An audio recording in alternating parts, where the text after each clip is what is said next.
Thank you for the time given to me. Before I start presenting the material, please allow me to introduce myself. My name is Imarianti Muskanan with student ID number 210210003. I am a student of the Management Study Program, Faculty of Social Science and Humanities. Akuntansi manajemen. Akuntansi manajemen adalah cabang akuntansi yang berfokus pada penyediaan informasi keuangan dan non-keuangan kepada manajer dan pengambilan keputusan dalam sebuah perusahaan. Informasi ini digunakan untuk perencanaan, pengendalian, dan pengambilan keputusan yang bertujuan untuk meningkatkan efektivitas dan efisiensi operasional perusahaan. Topik yang diambil yaitu analisis deskriptif, kuantitatif, dan kualitatif laporan keuangan dari perusahaan pabrik tahu Mandala. Hubungan antara visi dan akuntansi manajemen. Visi adalah gambaran jangka panjang tentang apa yang ingin dicapai oleh perusahaan. Akuntansi manajemen menyediakan informasi dan analisis yang mendukung perencanaan strategis untuk mencapai visi. Dengan menganalisis tren keuangan dan operasional, akuntansi manajemen membantu perusahaan mengidentifikasi peluang dan ancaman yang mungkin mempengaruhi pencapaian visi. Visi pabrik tahu Mandala yaitu mewujudkan perusahaan tahu lebih terpercaya dalam kualitas. Hubungan antara visi dan misi. Visi sebagai tujuan akhir, misi sebagai cara mencapainya. Visi menggambarkan tujuan akhir yang ingin dicapai oleh perusahaan, sedangkan misi menjelaskan bagaimana organisasi berencana untuk mencapai visi tersebut. Dengan kata lain, misi adalah langkah-langkah strategis yang diambil untuk mewujudkan visi. Misi memberi konteks pada visi. Misi memberi konteks yang lebih konkret dan operasional bagi visi. Jika visi menjelaskan apa yang ingin dicapai, maka misi menjelaskan bagaimana hal itu akan dicapai. Visi dan misi harus saling mendukung dan tidak boleh bertentangan. Visi memberi arahan jangka panjang, sementara misi memastikan bahwa semua tindakan sehari-hari perusahaan diarahkan untuk mencapai visi tersebut. Misi. Menurut Drucker tahun 2000 pada halaman 87, pada dasarnya misi merupakan alasan utama keberadaan suatu perusahaan. Pernyataan misi, terutama di tingkat unit bisnis, mendefinisikan batasan dan tujuan operasi bisnis perusahaan. Desain misi karenanya merupakan implementasi yang memungkinkan organisasi menghasilkan produk dan layanan berkualitas yang memenuhi kebutuhan, keinginan, dan harapan pelanggan. Misi dalam pabrik tahu Mandala yaitu yang pertama, menghasilkan produk yang berkualitas, yang kedua, menciptakan kualitas pelayanan yang baik dengan konsumen. Tujuan pabrik tahu Mandala. Menurut Tommy Suprapto, tujuan adalah pencapaian misi tertentu dan dapat dicapai dalam waktu singkat. Tujuan adalah pernyataan tentang keadaan di mana suatu organisasi atau perusahaan ingin mencapai tentang keadaan masa depan sebagai upaya bersama untuk itu. Tujuan dari pabrik tahu Mandala yaitu yang pertama, memperoleh keuntungan, yang kedua, memberikan kepuasan kepada pelanggan, yang ketiga, meningkatkan hasil penjualan produk.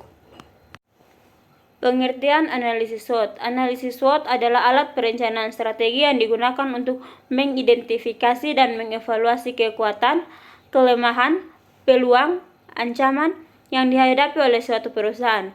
Analisis ini membantu organisasi dalam memahami faktor internal dan eksternal yang dapat mempengaruhi kinerja mereka. Yang pertama, strength atau kekuatan merujuk pada faktor internal perusahaan yang memberikan keuntungan atau keunggulan dibandingkan pesaingnya. Yang kedua, weakness atau kelemahan merujuk pada faktor internal yang menempatkan organisasi atau perusahaan pada posisi yang kurang menguntungkan atau membatasi kemampuannya untuk mencapai tujuan. Yang ketiga, opportunity atau peluang, faktor eksternal yang dapat dimanfaatkan oleh perusahaan untuk mendapatkan keuntungan atau meningkatkan kinerja mereka. Yang keempat, threat atau ancaman, faktor eksternal yang dapat mengancam keberhasilan organisasi. Analisis SWOT pabrik tahu Mandala. Yang pertama, strength atau kekuatan, memproduksi tahu yang berkualitas dan mempunyai lokasi yang strategis. Yang kedua, weakness atau kelemahan, kurangnya sumber daya manusia atau tenaga kerja. Yang ketiga, opportunity atau peluang, banyak diminati di pasar. Yang keempat, threat atau ancaman. Kegiatan produksi akan terkendala jika bahan material tidak tersedia, sehingga menyebabkan harga produk tidak seimbang. Yang berikut, hubungan analisis SWOT dan matriks analisis SWOT. Analisis SWOT adalah proses identifikasi kekuatan, kelemahan, peluang, dan ancaman yang dihadapi oleh suatu perusahaan. Maka matriks analisis SWOT adalah alat yang digunakan untuk memvisualisasikan dan mengintegrasikan temuan dari analisis SWOT dalam bentuk tabel sehingga memudahkan perumusan strategi yang sesuai. Matriks analisis SWOT memungkinkan organisasi untuk mengaitkan dan menyusun strategi menggunakan 4 elemen SWOT. Matriks ini membantu dan menentukan tindakan spesifik yang harus diambil berdasarkan kombinasi dan kekuatan, kelemahan, peluang, dan ancaman yang telah diidentifikasi. Matriks analisis SWOT pabrik tahu Mandala. Yang pertama, strategi SO atau Strength Opportunity, memanfaatkan kekuatan produk tahu berkualitas dan lokasi strategis untuk menarik lebih banyak konsumen di pasar yang diminati. Strategi yang kedua yaitu WO atau Weakness Opportunity, yaitu meningkatkan tenaga kerja untuk memenuhi permintaan pasar yang meningkat. Strategi yang ketiga, Strength Trade atau ST, yaitu menggunakan lokasi yang strategis dan produk berkualitas untuk membangun jaringan pasokan bahan material yang lebih stabil dan mengurangi risiko terganggunya produksi. Strategi yang keempat, Weakness Trade atau WT, yaitu mengatasi kekurangan tenaga kerja dengan pelatihan untuk menjaga kestabilan produksi meskipun ada masalah dengan ketersediaan bahan baku. Strategi dan program kerja perusahaan tahu Mandala. Yang pertama, memanfaatkan kekuatan produksi tahu berkualitas dan lokasi strategis untuk menarik lebih banyak konsumen di pasar yang diminati. Dengan program kerja, meningkatkan pemasaran dan distribusi. Dengan kegiatan yang pertama, mengembangkan kerjasama dengan lebih banyak pasar atau warung-warung di daerah yang strategis.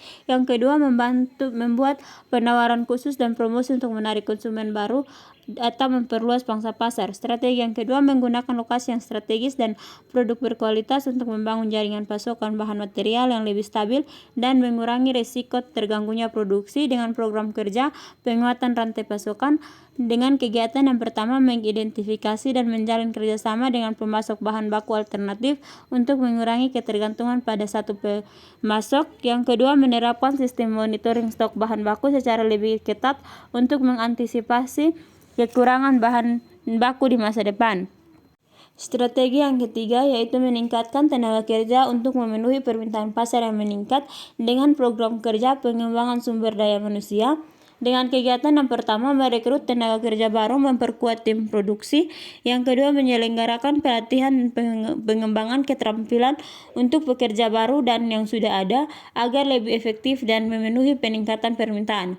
Strategi yang keempat, mengatasi kekurangan tenaga kerja dengan pelatihan untuk menjaga kestabilan produksi meskipun ada masalah dengan ketersediaan bahan baku. Dengan program kerja, mitigasi risiko operasional. Dengan kegiatan yang pertama, menyusun program pelatihan internal untuk mengoptimalkan efisiensi kerja dari tenaga kerja yang ada. Yang kedua, membuat rencana cadangan untuk suplai bahan baku termasuk mencari sumber alternatif atau stok bahan baku kritis. Struktur organisasi di pabrik tahu Mandala dirancang untuk memastikan setiap tugas dikelola dengan efisien dan efektif. Robin dan Jutgate tahun 2014 pada halaman 231, struktur organisasi adalah untuk menunjukkan bagaimana tugas pekerja secara formal dibagi, dikelompokkan, dan dikoordinasikan dalam struktur organisasi. Tugas-tugas kerja diatur dan diarahkan agar organisasi dapat berfungsi secara efisien dan efektif. Dengan demikian, struktur organisasi memainkan peran penting dalam menentukan bagaimana tanggung jawab, wewenang, dan akuntabilitas didistribusikan di seluruh organisasi. Berikut ini struktur organisasi pada pabrik tahu Mandala. Struktur organisasi pabrik tahu Mandala. Yang pertama, pemilik pabrik dengan tugas bertanggung jawab atas seluruh keputusan strategi dan operasional di pabrik tahu Mandala. Pemilik juga berperan langsung dalam pengawasan dan koordinasi antar divisi. Yang kedua, kepala produksi yang bertugas untuk bertanggung jawab atas manajemen produksi manajemen proses produksi, memastikan bahwa semua proses berjalan efisien dan sesuai standar kualitas. Kepala produksi juga mengawasi tim produksi yang terdiri dari 4 orang karyawan. Yang ketiga, tim produksi terdiri dari 4 orang karyawan yang melakukan tugas-tugas harian di lantai produksi seperti pembuatan tahu, pengemasan, dan pemeliharaan alat produksi. Yang keempat, kepala keuangan dengan tugas mengelola keuangan pabrik termasuk pencatatan keuangan, pengajian, pengelolaan biaya, serta pelaporan keuangan kepada pemilik pabrik. Kepala keuangan dibantu oleh 1 staf keuangan. Yang kelima, staf keuangan mendukung kepala keuangan dalam pekerjaan administrasi termasuk pencatatan transaksi harian, pembayaran gaji, dan pengelolaan. Yang keenam, kepala pemasaran dengan tugas bertanggung jawab untuk mengembangkan strategi pemasaran, menjaga hubungan dengan pelanggan, serta mengawasi tim penjualan. Kepala pemasaran bertugas untuk memastikan produk tahu mencapai target pasar yang baik. Yang ketujuh, tim penjualan terdiri dari 1 orang karyawan yang fokus pada penjualan langsung, distribusi produk, serta menjalin hubungan dengan pelanggan dan distributor. Dari segi finansial, pabrik tahu Mandala juga menunjukkan kelayakan dalam operasionalnya. Modal awal digunakan untuk berbagai keperluan seperti pembelian bahan baku dan pembayaran gaji dengan laporan arus kas yang jelas. Identifikasi biaya awal. Modal awal sebesar Rp30.000.000. Yang kedua, membeli perlengkapan produksi sebesar Rp1.450.000. Yang ketiga, membeli bahan baku produksi sebesar Rp1.500.000. Yang keempat, membeli bahan bakar sebesar Rp1.500.000. Yang kelima, membayar beban listrik sebesar Rp200.000. Yang keenam, penerimaan sebesar Rp10.000.000. Yang ketujuh, membayar gaji karyawan sebesar Rp3.000.000. Jurnal umum adalah catatan akuntansi yang digunakan untuk mencatat semua transaksi keuangan yang terjadi dalam suatu periode tertentu secara kronologis atau berdasarkan urutan waktu terjadinya. Setiap transaksi dicatat dalam jurnal umum sebelum dipindahkan ke buku besar. Modal dicatat sebagai modal awal yang diterima dari pemilik.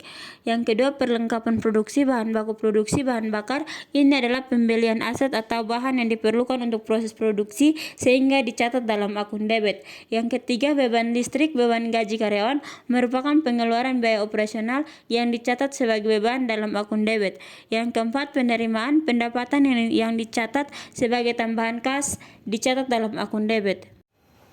Buku besar adalah catatan akuntansi yang digunakan untuk mengelompokkan dan meringkas semua transaksi keuangan yang telah dicatat dalam jurnal umum. Buku besar memuat semua akun yang digunakan oleh perusahaan untuk melacak dan mencatat transaksi keuangan, serta menampilkan saldo akhir dari masing-masing akun tersebut. Modal mencatat modal awal yang diberikan oleh pemilik, perlengkapan produksi, bahan baku produksi, bahan bakar, menunjukkan pembelian aset dan bahan produksi, beban listrik dan gaji karyawan, mencatat pengeluaran operasional, pendapatan, mencatat pendapatan dari hasil penjualan atau penerimaan lainnya. Buku besar ini memberikan gambaran jelas tentang posisi keuangan dan transaksi yang telah dilakukan oleh pabrik tahu Mandala. Neraca saldo adalah daftar yang berisi semua saldo akun buku besar pada suatu periode tertentu, baik saldo debit maupun saldo kredit. Neraca saldo disusun untuk memastikan bahwa total saldo debit sama dengan total saldo kredit setelah semua transaksi dicatat. Kas saldo akhir kas berdasarkan semua transaksi yang telah dicatat. Modal awal yang disetor oleh pemilik, perlengkapan produksi, bahan baku produksi, bahan bakar, nilai aset yang dibeli dan digunakan untuk produksi, beban listrik, beban gaji karyawan, beban yang sudah dikeluarkan untuk operasional pabrik, pendapatan yang telah diterima dari hasil produksi tahu. Neraca saldo ini menunjukkan bahwa total debit dan kredit sudah seimbang, yaitu masing-masing sebesar 40 juta. Hal ini menunjukkan bahwa pencatatan transaksi dalam jurnal dan buku besar telah dilakukan dengan benar dan tidak ada kesalahan dalam perhitungan saldo akun. Pengertian laba rugi. Laporan laba rugi adalah salah satu komponen utama dari laporan keuangan yang menunjukkan kinerja keuangan perusahaan selama periode tertentu. Laporan ini menggambarkan pendapatan, beban, laba rugi bersih yang dihasilkan oleh perusahaan dalam waktu periode tertentu. Laba rugi adalah laporan keuangan yang mencerminkan kinerja keuangan suatu perusahaan selama periode tertentu. Laporan ini menunjukkan apakah perusahaan berhasil menghasilkan laba atau mengalami kerugian berdasarkan pendapatan yang diperoleh dan beban yang dikeluarkan. Pendapatan penjualan merupakan total pendapatan yang diperoleh dari hasil penjualan tahu. Total beban ini mencakup semua pengeluaran terkait produksi, termasuk perlengkapan, bahan baku, bahan bakar, listrik, dan gaji karyawan. Laba bersih yaitu selisih antara pendapatan dan total beban yang menunjukkan keuntungan bersih pabrik tahu Mandala selama periode tertentu. Berdasarkan data yang ada, pabrik tahu Mandala memperoleh laba bersih sebesar 2.350.000. Ini menunjukkan bahwa operasi pabrik berjalan dengan baik dan berhasil menghasilkan keuntungan setelah semua beban diperhitungkan. Laporan arus kas adalah laporan keuangan yang merangkum aliran masuk dan aliran keluar kas dari perusahaan selama periode tertentu. Laporan ini menunjukkan bagaimana perusahaan mengelola likuiditasnya, membayar kewajibannya, dan membiayai operasionalnya. Arus kas dari aktivitas operasional mencakup semua penerimaan dan pengeluaran kas yang terkait langsung dengan kegiatan operasional sehari-hari pabrik seperti penjualan tahu, pembelian bahan baku, perlengkapan produksi, pembayaran listrik, dan gaji karyawan. Yang berikut arus kas dari aktivitas pendanaan mencakup kas yang diterima dari setoran modal awal yang digunakan untuk memulai operasi pabrik. Yang berikut kenaikan bersih kas, selisih antara penerimaan dan pengeluaran kas dari semua aktivitas, menunjukkan kenaikan total kas yang dimiliki oleh pabrik tahu Mandala pada akhir periode. Saldo kas akhir ini adalah saldo kas yang tersedia pada akhir periode setelah semua transaksi kas dilakukan. Dengan demikian, laporan arus kas ini memberikan gambaran tentang bagaimana pabrik tahu Mandala mengelola kasnya selama periode tersebut, menunjukkan bahwa pabrik memiliki kas yang cukup untuk mendukung operasinya.